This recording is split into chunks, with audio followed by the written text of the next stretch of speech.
కొంతమందికి దుఃఖం ఆగుతలేదు. అయ్యో నా పేరు చెప్పకపోయే అని చెప్పి దానికి తోడు పాపం ఈ మధ్యన కొంతమంది రాజకీయ విమర్శకులు కావచ్చు, సోషల్ మీడియా విమర్శకులు కావచ్చు, వాళ్ళకి ఏదో కొంచెం సూటిపోటి మాటలు అంటున్నట్టున్నారు.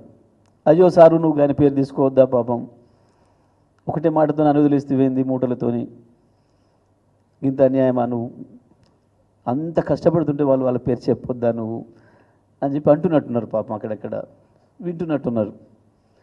ఇంట్లో కూడా అన్నరే, అయ్యో ఏంది నీ పేరే తీసుకోలేదు, నువ్వు పొద్దున్న లేస్తే కేసీఆర్ పేరే తలుస్తున్నావు, 16 నెలలు 15 నెలలుగా ముఖ్యమంత్రి కాకముందు తలిసినావు, ముఖ్యమంత్రి అయిపోయాక కూడా కేసీఆర్ పేరు తలవని రోజు లేదు. నువ్వు సరే ఎట్ట తెలుసుకున్నావో, లాగు వీక్తానన్నావో, అంగి వీక్తానన్నావో, కనుగుడ్లు వీక్తానన్నావో, పేగులు వీక్తానన్నావో, ఏదో పద్ధతులు అయితే తలుసుకుంటున్నావు రోజు.